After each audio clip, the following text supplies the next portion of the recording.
Hello tout le monde, bonjour, bonjour.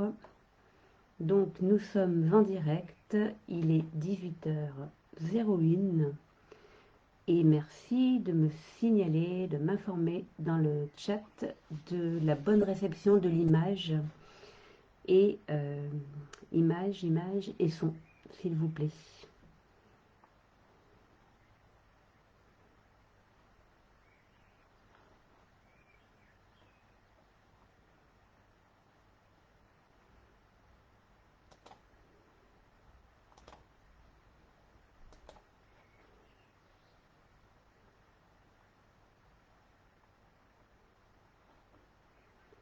Ok, alors là, du coup, j'ai pas l'info à savoir si vous êtes là ou pas, mais du coup, je vais quand même commencer. Super, Renaud, merci.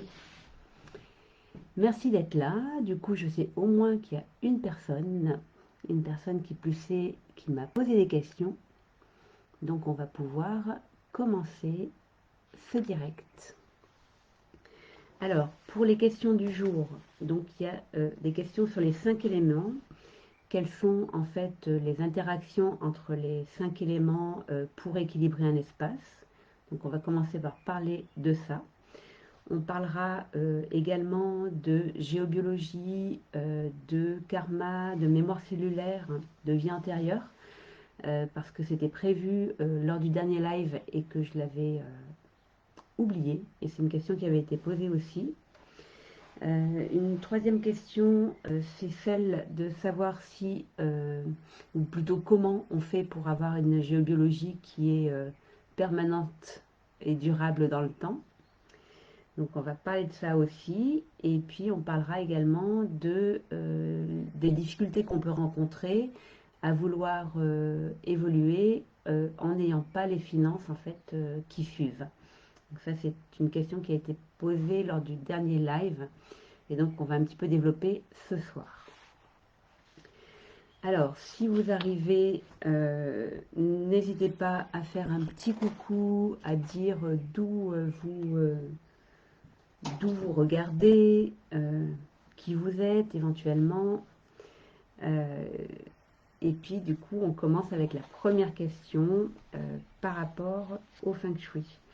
Donc, je ne me rappelle plus comment a été posée la question exactement, mais en gros, c'était de savoir comment les 5 éléments interagissent entre eux pour équilibrer un espace. Alors, ce qui va être intéressant en fait par rapport à cette question, bah, c'est déjà de reprendre un petit peu les bases des 5 éléments, sachant que c'est vraiment un sujet, les 5 éléments, c'est vraiment un sujet central du Feng Shui. Ils sont partout, ils sont tout le temps dans tous les concepts du Feng Shui. C'est vraiment tout à fait incontournable. On ne peut pas parler de Feng Shui si on ne parle pas de 5 éléments. Et en fait, ces 5 éléments, ils ont la particularité finalement de décrire, décrypter le monde dans lequel on vit. Et on peut tout décrire à partir des 5 éléments. C'est-à-dire qu'on peut parler en fait de nos émotions, on peut parler des formes des paysages, on peut parler de nos aliments, on peut parler de notre santé avec les 5 éléments. Enfin vraiment, les 5 éléments peuvent absolument tout décrire. Donc à l'origine, j'avais préparé une image, mais du coup, il faut que je regarde si je peux partager mon écran à un endroit. Je sais que je l'avais fait une fois, mais là je ne revois pas le... Bon, c'est pas grave, on va s'en passer. Bon. Si jamais pareil une fois sur l'autre, c'est un peu déstabilisant. Ok, donc c'est pas grave, on va se passer de l'image pour les 5 éléments. Mais ce qu'il faut savoir en fait, c'est que les 5 éléments, finalement, ils décrivent les mouvements du chi. Donc en fait, les mouvements de l'énergie universelle. Ou en fait, on pourrait dire ça aussi comme ça, les mouvements qui finalement créent la vie, créent les événements, créent la matière, créent les formes, créent les relations, crée notre état d'être. En fait, c'est vraiment une façon de voir le monde qui est basée à l'origine sur une observation de la Terre par rapport au Soleil et sur une observation en fait de la nature. C'est comme ça que ça a été créé à l'origine. Mais c'est vrai que en métaphysique chinoise, on les utilise absolument tout le temps. Alors, qu'est-ce que je peux vous dire d'autre sur les 5 éléments? Ce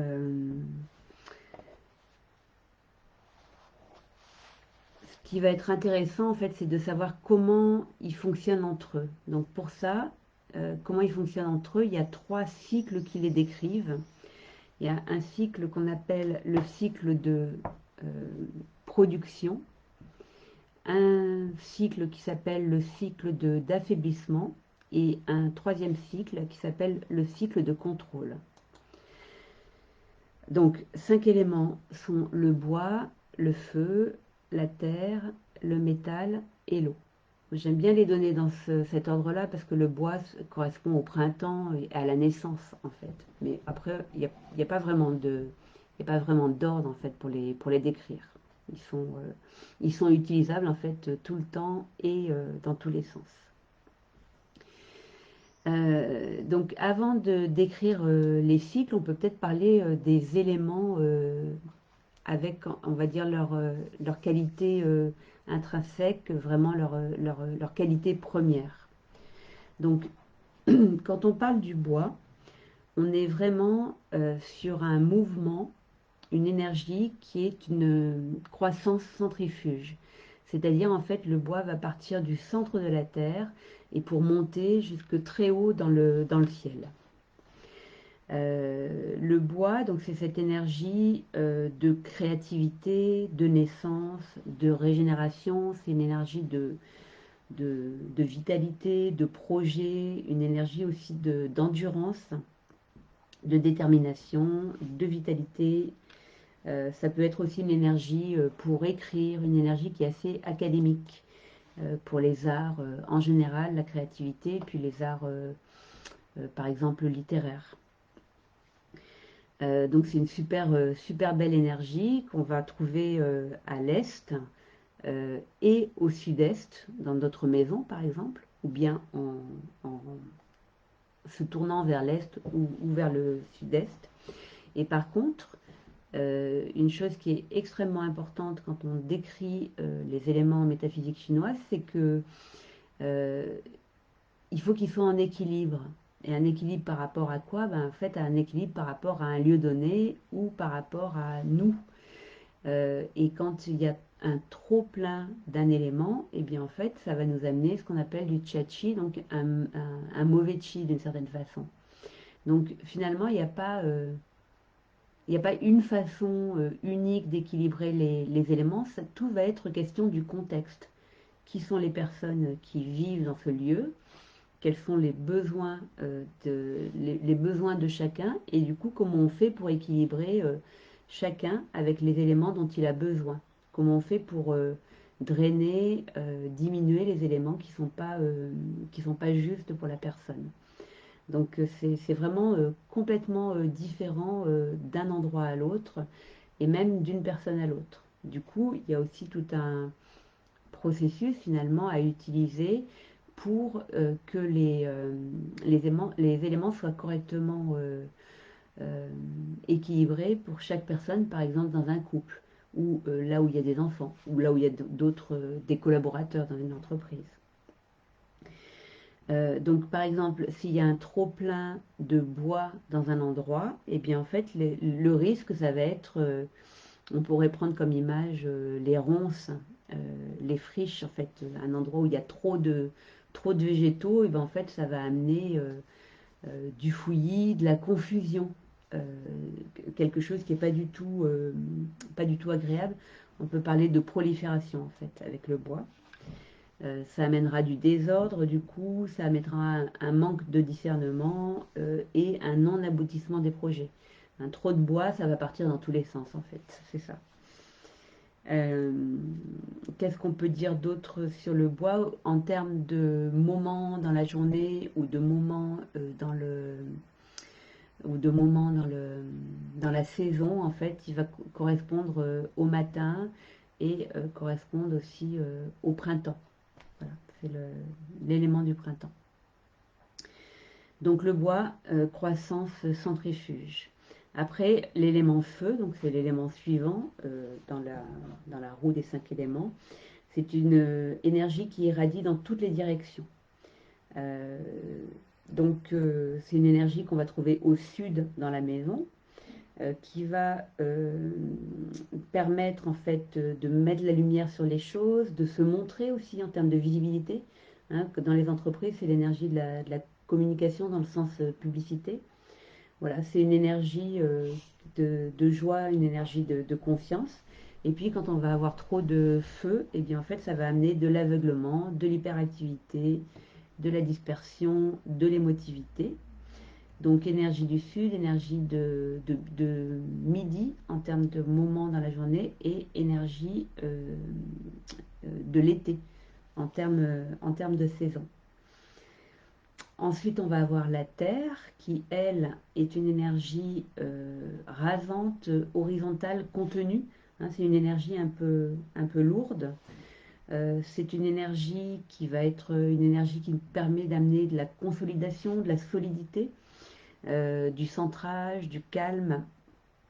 C'est aussi une énergie d'accumulation, donc trop de terre, en fait, ça va être vraiment de la stagnation.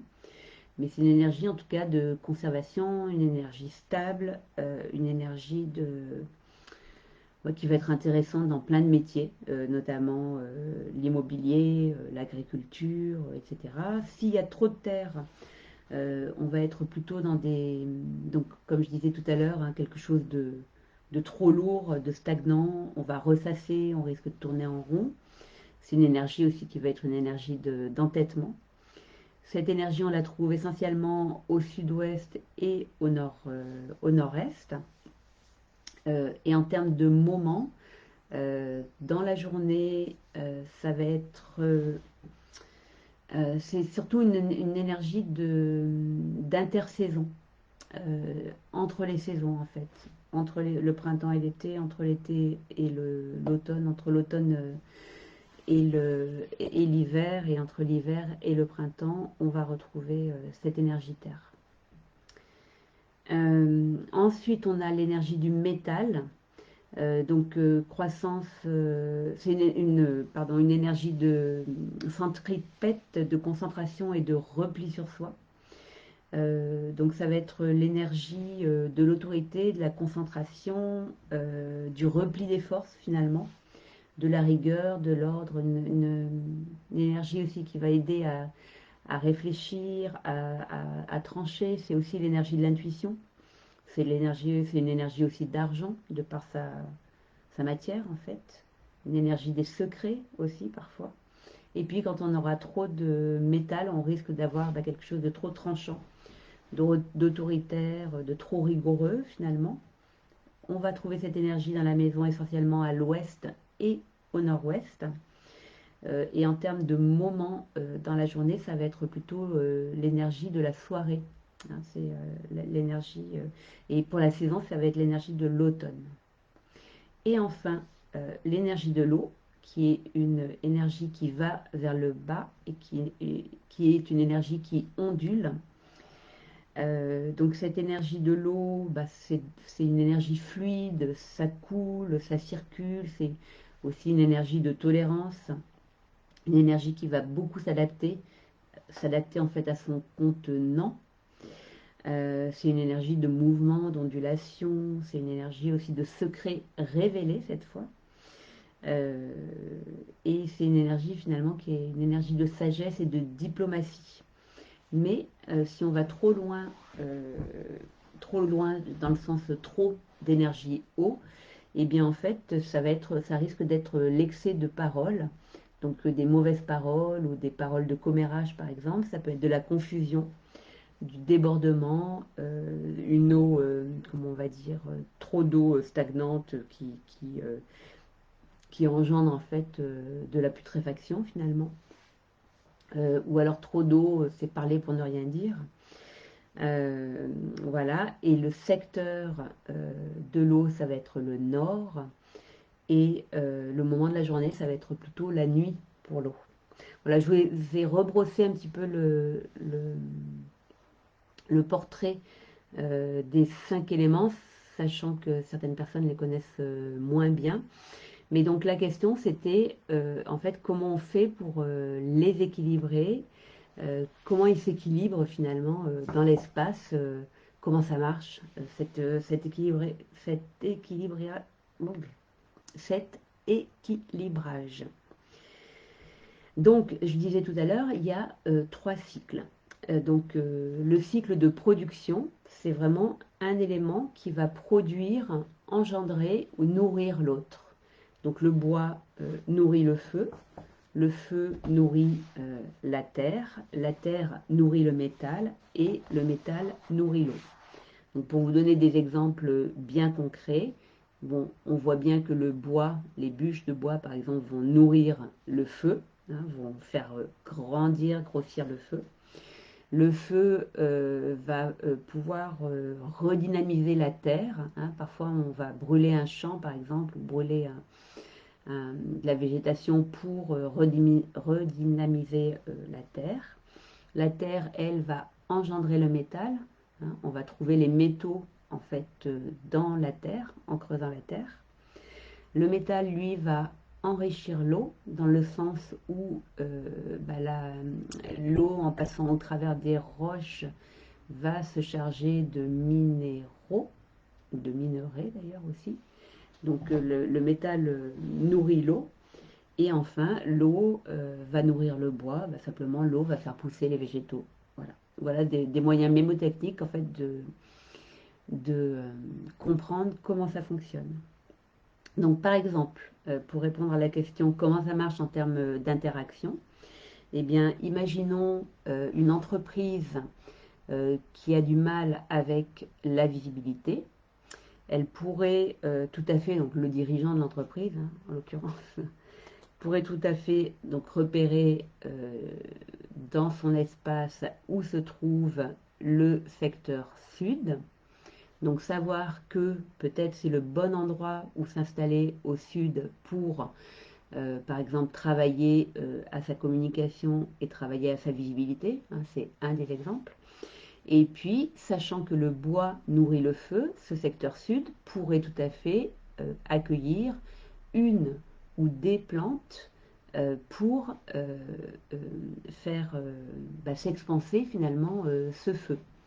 Voilà, donc ça c'est une des possibilités, mais d'agir dans la pièce. Alors après, bien sûr, ça c'est sans tenir compte des étoiles volantes par exemple, ou d'autres caractéristiques bien spécifiques de l'endroit en question.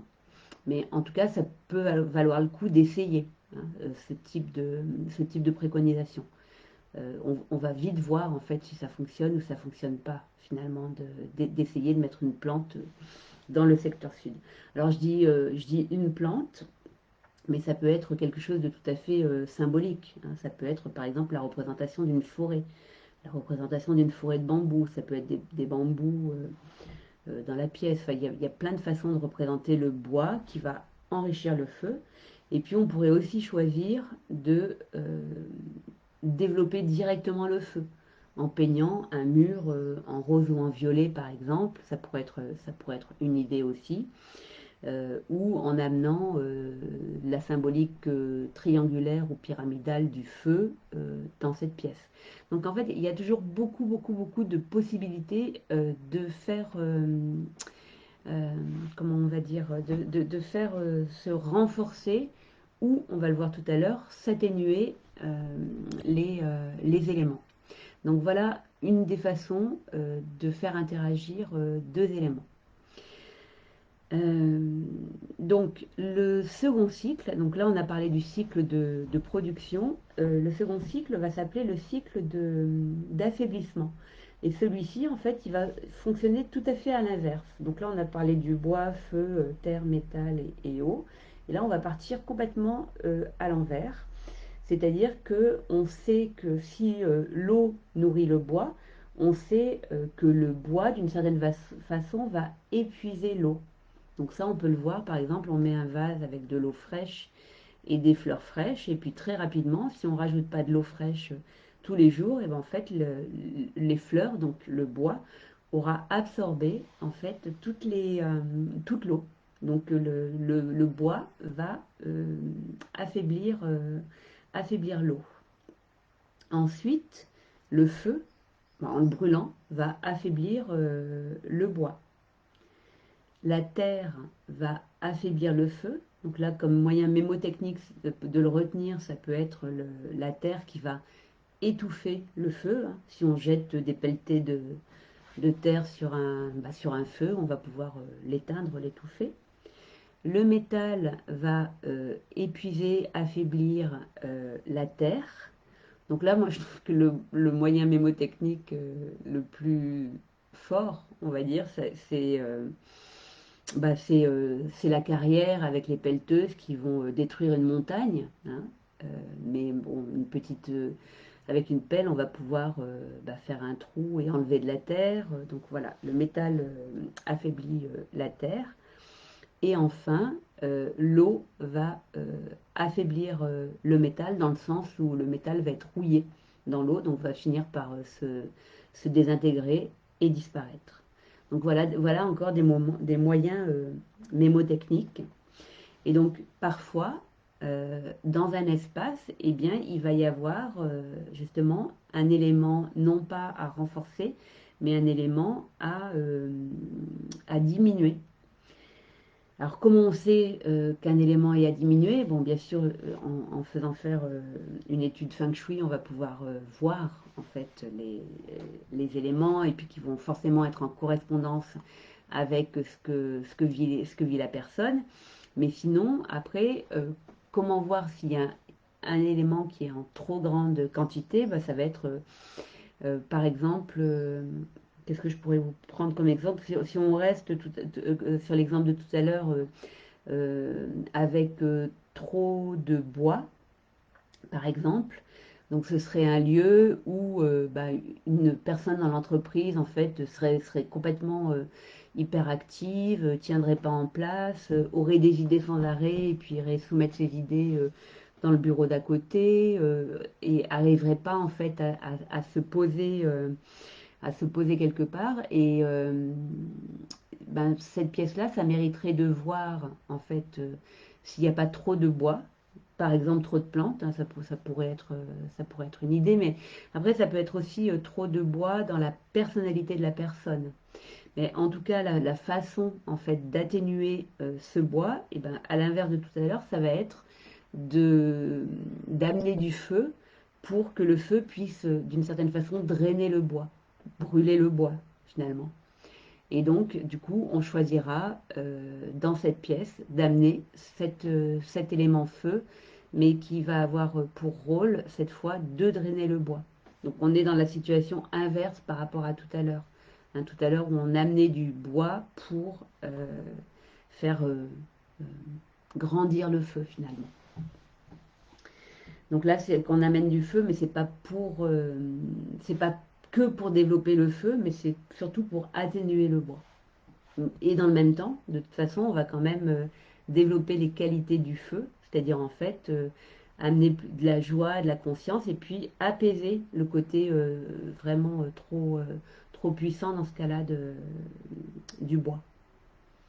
Voilà, donc ça c'était le deuxième exemple, en fait, c'était le deuxième cycle, c'est le cycle d'affaiblissement. Donc ce sont ces deux cycles en fait qu'on va utiliser en feng shui. Après, le troisième cycle, en fait, on ne va pas l'utiliser en soi parce que c'est un cycle de contrôle. C'est un cycle un peu comme de domination, on va dire. Et donc, du coup, en feng shui, on va chercher à équilibrer. Donc, jamais on va chercher à dominer un élément par un autre. Mais néanmoins, on va quand même vérifier que justement, il n'y a pas de situation de contrôle dans une pièce ou dans un espace. Donc on a besoin de connaître ce cycle-là. Et s'il y a situation de contrôle, et bien à ce moment-là, on va faire un pont, c'est-à-dire en fait amener un élément qui va pacifier finalement la relation de contrôle. En fait, atténuer, gommer supprimer la relation de contrôle. Donc cette relation de contrôle, elle se passe de la façon suivante. Donc on va repartir du bois. Donc le bois contrôle la terre. Hein, donc vous voyez, on saute un élément. Le bois contrôle la terre. Ça veut dire que si on met une plante dans un pot, par exemple, eh bien, si on ne ramène pas de temps en temps du terreau dans ce pot, à un moment donné, il va rester plus que la plante avec ses racines. Donc le bois a tendance à contrôler la terre. Et si on veut éviter cette situation de contrôle, eh bien on va rajouter simplement un petit peu de feu entre les deux éléments pour apaiser la situation. Le feu, lui, va contrôler le métal. Donc là, moyen mémotechnique, pour s'en rappeler, ben, on pense au forgeron qui va pouvoir façonner le métal en le chauffant avec du feu. Et donc, pour éviter la situation de contrôle entre le feu et le métal, on va rajouter de la terre entre les deux. Et on fait un pont, en fait, pour apaiser cette situation. La terre, elle, contrôle l'eau. Donc là, on peut penser au sac de sable sur la digue. On peut penser aussi à l'eau qui va, à la terre qui va absorber l'eau. Et pour éviter cette situation de contrôle, on va ajouter du métal entre la terre et l'eau. On a le métal qui contrôle le bois, donc la scie hein, qui va scier l'arbre, tout simplement. Et donc pour pouvoir éviter cette situation de contrôle, l'élément qu'on va devoir ajouter, c'est de l'eau. Et enfin, pour le dernier contrôle, en fait, qui est l'eau qui contrôle le feu. Bon, là c'est facile à imaginer, hein, l'eau qui éteint le feu. Et entre les deux, pour éviter cette situation de contrôle, on va rajouter l'élément bois. Voilà. Alors, qu'est-ce que je peux vous dire de plus par rapport à ça donc, et par rapport à ces interactions. Donc, ce qu'il faut bien retenir, en fait, c'est que si on manque totalement d'un élément, ou alors on est en trop plein par rapport à un élément, eh bien, on va avoir un problème qui finalement va revenir au même. Donc, le manque ou le trop plein vont ramener en fait une difficulté. Donc après, les situations de contrôle sont également une difficulté. Et en fin de shui, ce qu'on va chercher à faire, en fait, on va chercher à créer des cycles. Et en fait, les cycles ne sont pas toujours des cycles de 5 éléments. Parfois, on va simplement avoir besoin de 2 ou 3 éléments pour avoir un cycle équilibré et pour savoir en fait quelle énergie on veut privilégier et à quel endroit en fait on veut faire s'arrêter l'énergie. Mais ça demande une étude détaillée parce que comment regarder les étoiles volantes et voir dans quelle étoile volante, par exemple, on souhaite que l'énergie de l'élément s'arrête. Donc là, ça demande un petit peu plus de subtilité, mais après, déjà avec ce que je vous ai proposé en termes d'éléments à ce jour, bah, vous pouvez juste jouer avec les 5 éléments euh, comme je vous l'ai décrit finalement. Alors, qu'est-ce que je voulais... oui, ce qui est aussi super intéressant et important à noter, en fait, c'est que quand on va rééquilibrer un des 5 éléments, ça va avoir un impact sur les autres finalement. Hein, parce que si, par exemple, le bois, comme on l'a dit tout à l'heure, était trop présent, et bien s'il y a trop de bois pourrait amener finalement trop de feu, etc. Alors que si on régule le bois, et bien en fait tous les autres éléments vont être d'une certaine façon apaisés, équilibrés. Voilà. Donc parfois agir sur un seul élément va être suffisant pour régler plein de choses. Voilà. Après, ce qui est aussi important, donc je l'ai dit tout à l'heure, c'est que les 5 éléments, ils sont utilisés dans dans tous les préceptes, concepts de la métaphysique chinoise.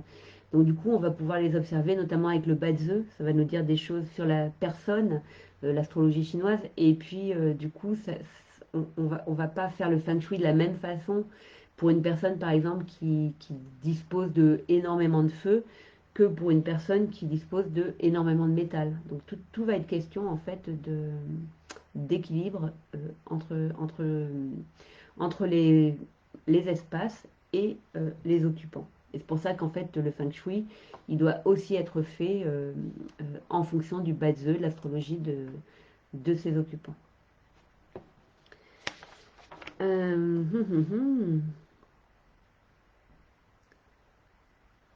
Alors, si on doit reprendre les 5 éléments par rapport au secteur de l'entreprise, donc le bois, on l'a dit, hein, c'est les projets, c'est la créativité. Ça peut être aussi une énergie qu'on va utiliser pour écrire, par exemple, hein, parce que je l'ai dit, c'est les arts littéraires, le bois. Le feu, donc c'est vraiment la visibilité, la publicité, mais c'est aussi l'endroit où on pourrait mettre par exemple un service comme la recherche et développement. Pourquoi? Parce que le bois a cette capacité à faire la lumière sur les choses, donc là ça correspond bien à la recherche. La terre va être l'énergie qui va servir euh, par exemple pour gérer le patrimoine, et puis pour poser des fondations, des choses solides finalement. On va chercher un secteur terre pour ça.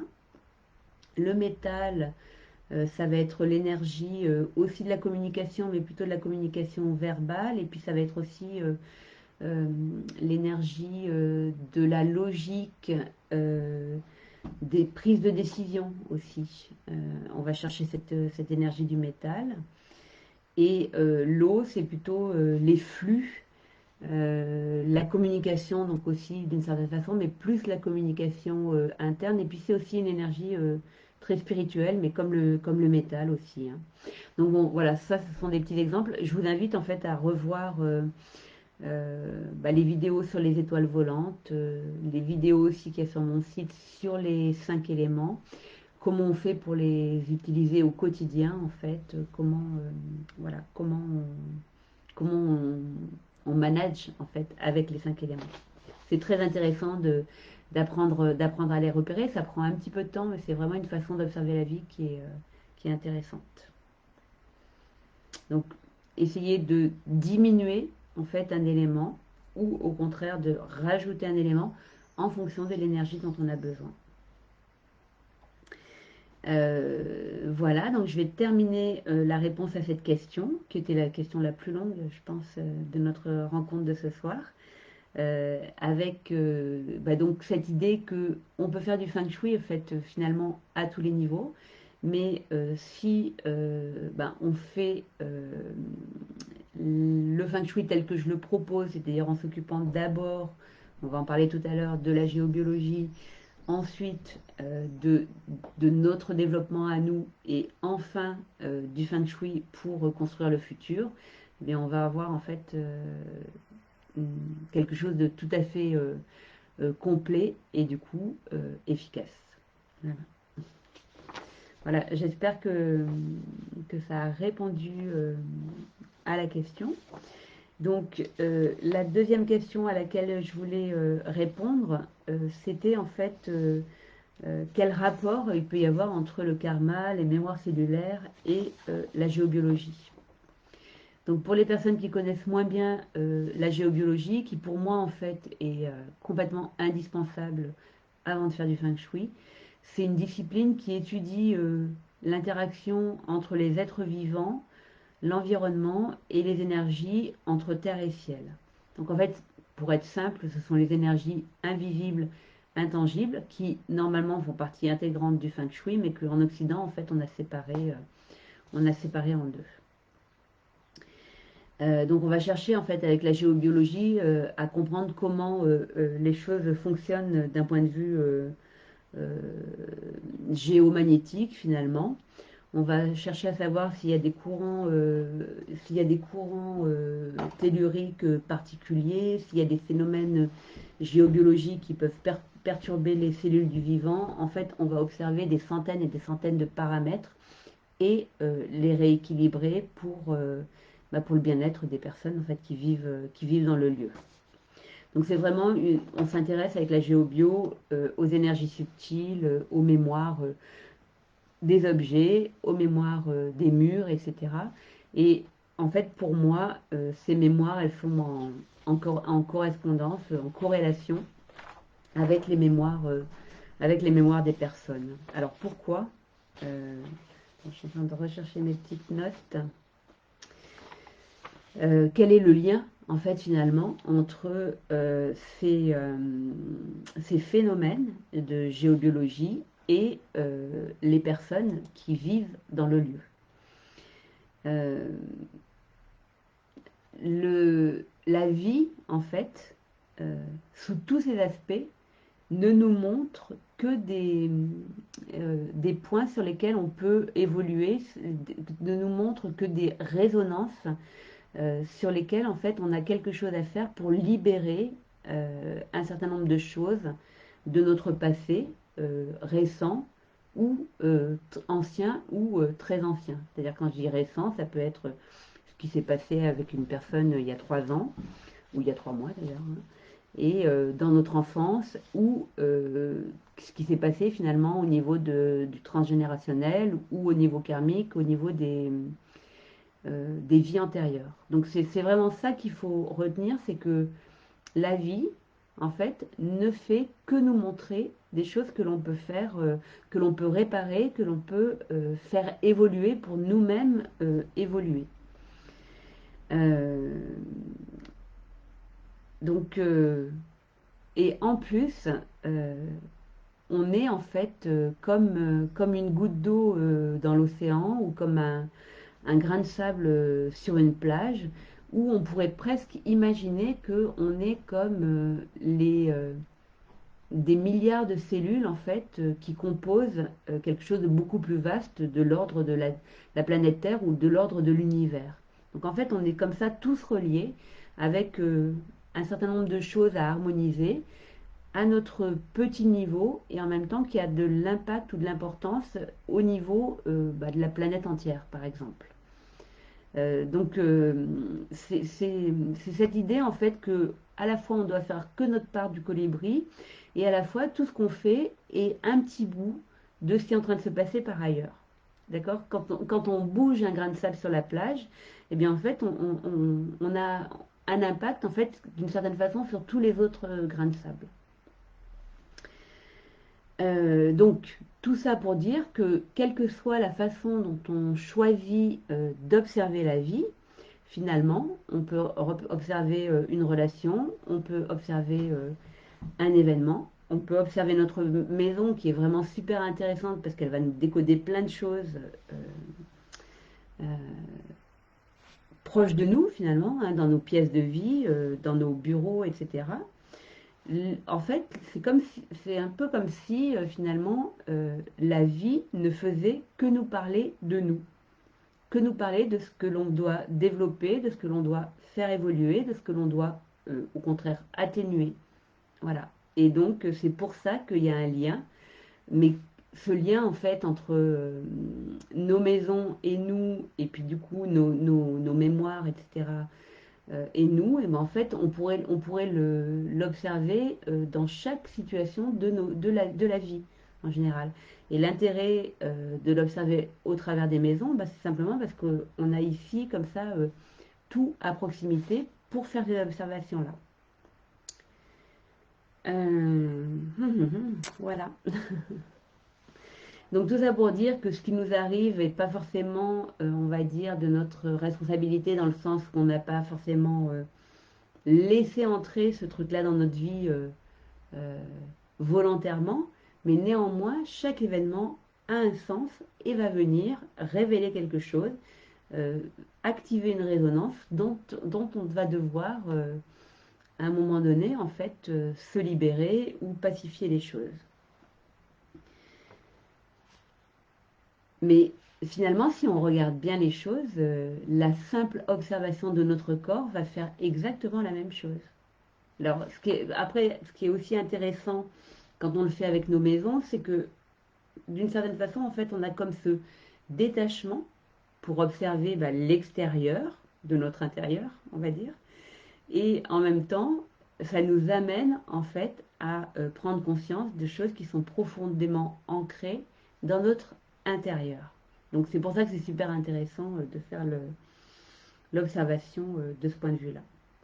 Bon, tout ça pour dire en tout cas que quand on s'occupe des phénomènes en géobiologie, on s'occupe de beaucoup de choses dans notre être.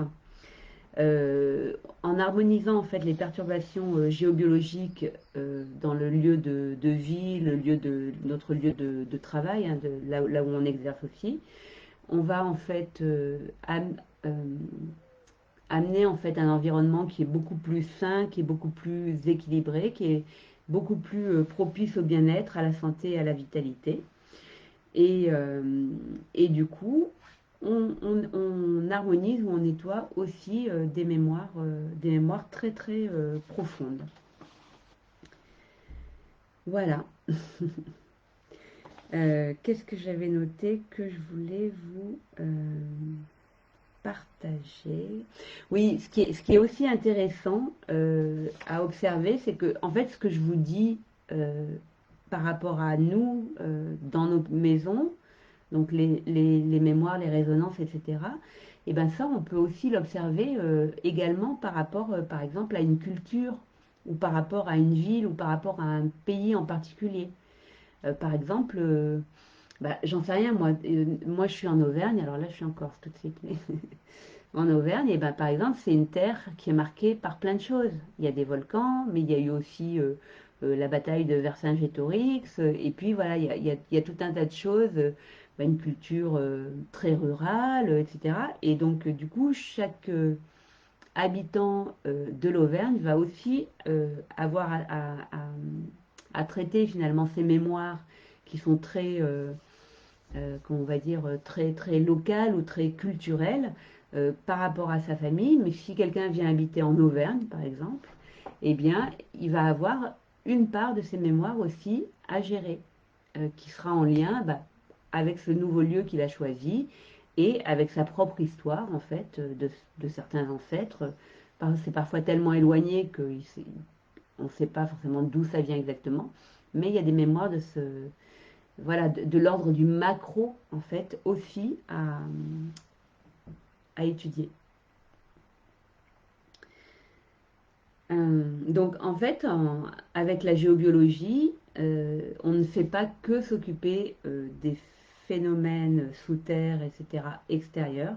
Il y a vraiment un lien de nettoyage, d'harmonisation de nos mémoires à nous. Et en fait, en faisant ça, on va passer parfois, quand on est sur un lieu plombé, parfois d'énergie très lourde, à quelque chose de beaucoup plus fluide, et ça va se sentir pas seulement dans l'espace, c'est-à-dire quand on rentre, en fait, il y a comme plus de clarté dans le lieu, etc. Mais ça va se sentir en fait dans la légèreté de la vie de tous les jours. Alors, autre question qui a été posée, c'est comment peut-on protéger notre maison des influences géobiologiques négatives de manière permanente?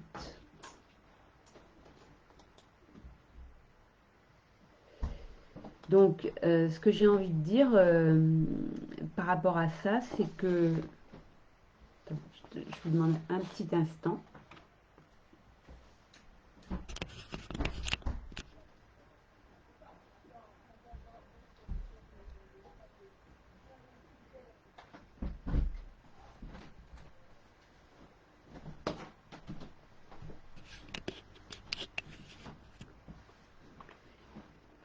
Donc, par rapport à ça, par rapport à ce côté permanent, en fait, j'ai envie de dire que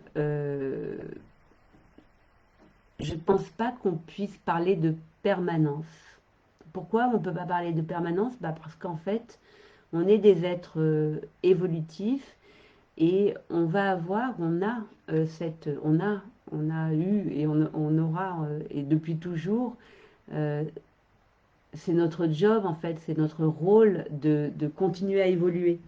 Donc on va continuer à évoluer et on pourra le faire par la suite avec la géobiologie ou pas. En fait, ça n'a pas d'importance, il y a plein de façons, il y a plein de façons de le faire, mais ce que je veux dire, c'est que si on observe une maison et puis qu'on l'observe à nouveau 3 ans plus tard, on va trouver plein de choses à faire.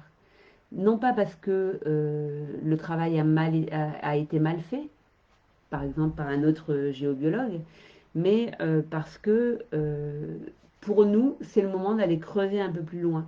Et donc du coup, c'est un peu comme si notre maison nous rendait le service de nous montrer là où on va pouvoir aller chercher plus loin, là où on va pouvoir pacifier davantage. Donc, euh, par expérience, ce que je peux dire, c'est qu'un lieu qui est harmonisé, il l'est et c'est durable. Mais si on se met à avoir envie de passer un nouveau palier, on va trouver des choses à pacifier. C'est comme si vous avez déjà suivi mes conférences, des fois je parle du 8 de l'infini, mais qui est plutôt positionné en mode vertical, avec cette idée qu'on est en évolution, qu'à des moments on est plutôt, on peut avoir l'impression d'être en stagnation, mais en réalité on va être en intégration.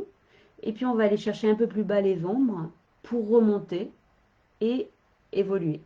Et en fait, c'est comme si ce cycle-là, en fait, il s'arrêtait jamais. Donc c'est normal. C'est normal aussi d'avoir des moments où on est un petit peu moins, on se sent un peu moins haut en énergie, on va dire. Par contre, ce qui n'est pas normal, c'est de rester dans ces moments de stagnation qui durent longtemps. Ça, pour moi, c'est absolument pas normal. Notamment quand on est thérapeute, quand on est énergéticien, etc. Bien sûr qu'on peut avoir eu une grosse journée et être fatigué comme tout un chacun en fin de journée, mais de traîner une fatigue persistante, ça doit nous alerter. Ça doit pas être le cas. On doit être capable de récupérer en fait rapidement, euh, soit par le repos physique qui est nécessaire, soit par l'ajustement des pensées, la libération émotionnelle. Enfin, on doit vraiment être capable de se remettre dans une énergie haute rapidement. Voilà, donc ce qui n'est pas juste, c'est de ne pas aller bien sur la durée. Parce que ça s'apprend en fait de garder ce haut niveau d'énergie en permanence. Donc ça, c'était pour la question sur la permanence ou la durabilité. J'ai dit ça. Renaud, tu n'hésiteras pas à me dire si c'est suffisant comme réponse pour toi ou si tu as envie que j'aille plus loin en fait dans la réponse. Euh, hop. Et j'avais envie de revenir aussi sur une question qui m'a été posée lors la dernière rencontre Feng Shui, où on a parlé de transformation et d'abondance. Il y a une personne qui m'a posé la question de savoir comment on fait quand on a envie d'évoluer, mais qu'on n'a pas les moyens finalement de s'offrir les programmes qui nous plairaient. Donc j'avais donné ce jour-là en fait un exercice à faire qui est en fait déjà de se mettre en fait dans cette certitude que oui, bien sûr qu'on est capable de se payer un accompagnement, je vais dire, de qualité. Pourquoi? Parce que dans notre vie, on a déjà été capable de se payer plein d'autres choses. Donc il suffit juste de se remémorer tout ce qu'on a été capable de faire, de mettre en place, pour acheter une maison, pour acheter une voiture, etc., qu'on a été capable en fait de s'offrir des vacances, etc., pour se dire que bah oui, puisqu'on a déjà été capable de s'offrir telle ou telle chose, aujourd'hui, on est aussi capable de s'offrir la meilleure formation qui soit ou la meilleure prestation qui soit pour notre évolution. Qu'est-ce qu'il y a de plus important que notre évolution? À mon avis, rien.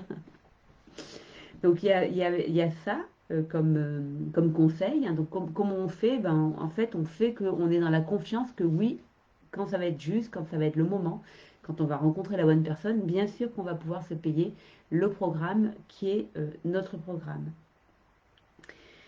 Euh, Ensuite, il faut aussi se remémorer qu'on est des êtres multidimensionnels, donc qu'on est tout le temps physique, qu'on est tout le temps énergétique et qu'on est toujours connecté au divin. Et donc on doit toujours travailler ces différents niveaux finalement. Et ça, bah, ça s'apprend.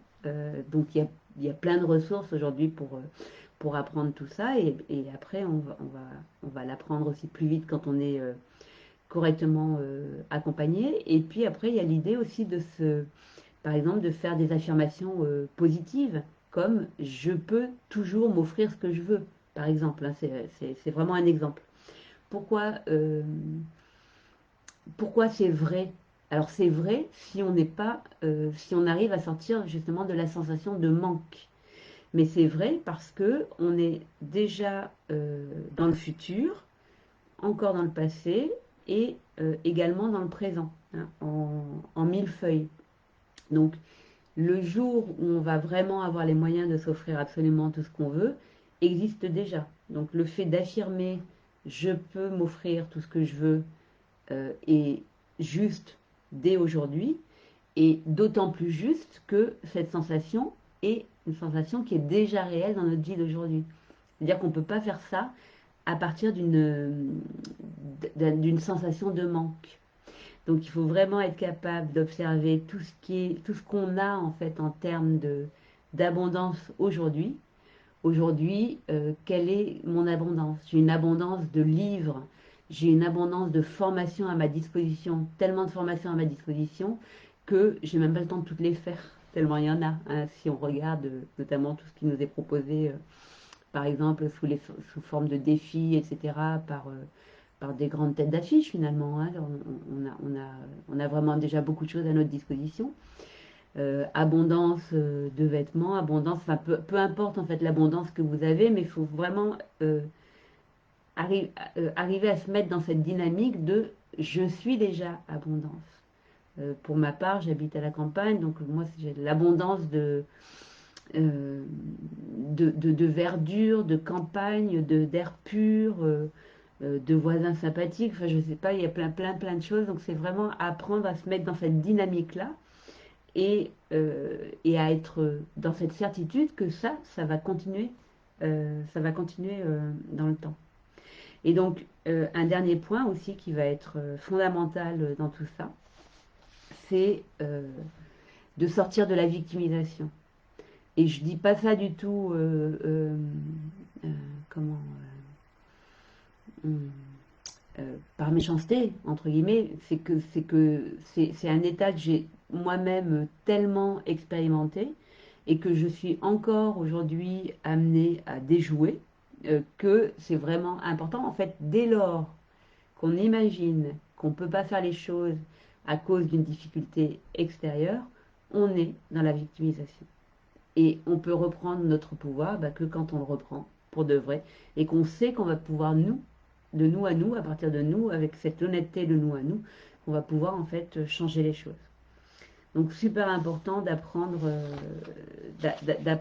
à sortir, j'avais envie de dire pour Renaud, comme définitivement de cette position et en même temps cette position, eh ben, en tant qu'humain, on la garde. Mais encore une fois, c'est la facilité et la rapidité avec laquelle on va pouvoir sortir de là qui va être intéressante. Voilà, donc je pourrais vous donner des exemples hein, de c'est quoi une personne bah, qui est capable de prendre ses responsabilités. Bah, c'est la personne qui va jamais blâmer quelqu'un d'autre ou quelque chose d'autre pour ses problèmes, mais qui va en fait assumer la responsabilité de ses actions, systématiquement. En tout cas, si ce n'est de ses actions, en tout cas des perceptions et des ressentis qu'elle va pouvoir mettre en place et générer. C'est quelqu'un qui n'est pas victime va avoir une vision du futur optimiste, il va croire en ses capacités à changer les choses et non pas une vision pessimiste à se voir en fait comme impuissant. Il va être capable de décoder ses émotions, d'en faire quelque chose au lieu de les subir. Bon, et puis des exemples comme ça, en fait, il y en a des tonnes. Ça demande, ça demande de l'entraînement et encore une fois, là, c'est intéressant d'être accompagné pour ça. Mais voilà, et puis j'ai presque envie de finir avec cette information-là. C'est que on est les personnes les plus importantes de notre vie et les décisions qu'on va prendre pour nous, et ben en fait, sont les plus importantes que l'on puisse prendre. Mais imaginez, par exemple, avoir alors je ne vous le souhaite pas du tout, hein, mais avoir une difficulté vraiment très très importante. Imaginez par exemple, ben, comme ça, ce ne sera pas trop dur à entendre, mais imaginez que après-demain, vous n'avez plus de voiture pour une raison ou pour une autre, et que ben, sans voiture, vous pouvez plus aller au travail. Enfin, vraiment, c'est juste pas possible pour vous de vivre sans voiture.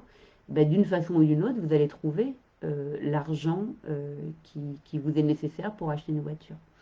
Et ben, pour votre développement, c'est la même chose en fait. À un moment donné, euh, qu'est-ce qui est le plus important? Est-ce que vous avez envie de continuer à stagner dans des difficultés super compliquées? Ou est-ce que vous allez justement vous mettre en route, décider de vous offrir un accompagnement ou un autre? Et auquel cas, vous donnez un signe à la vie, à l'univers, que vous vous prenez en main, vous vous prenez en charge.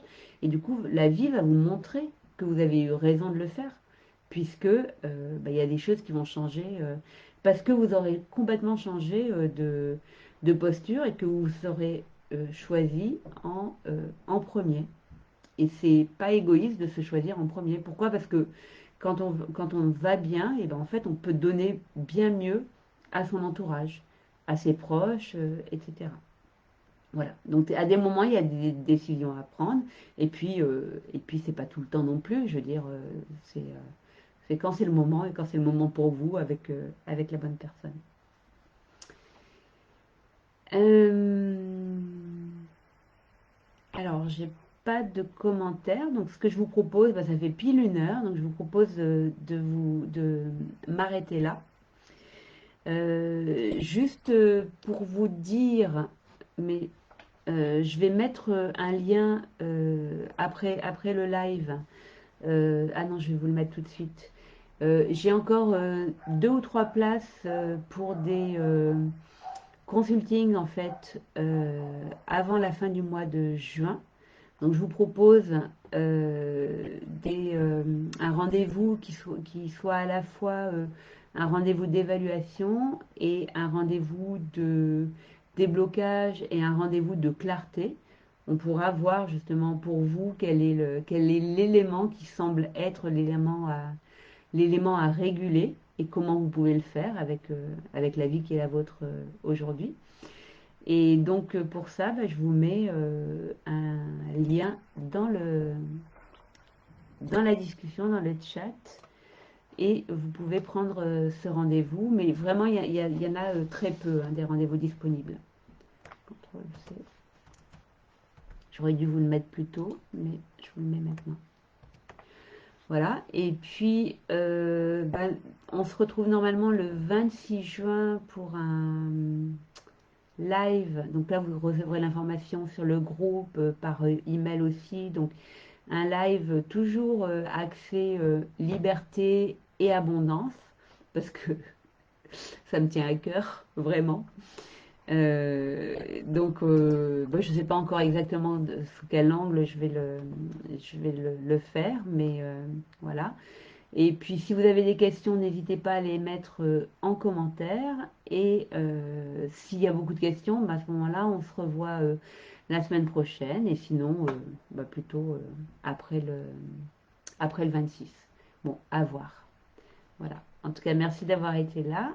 Et je vous souhaite une super soirée et le meilleur. Et n'hésitez pas si vous avez des questions, soit sous la vidéo, soit en privé, soit par email. Enfin, c'est comme vous voulez. Et je vous souhaite le meilleur et à très bientôt. Bye bye.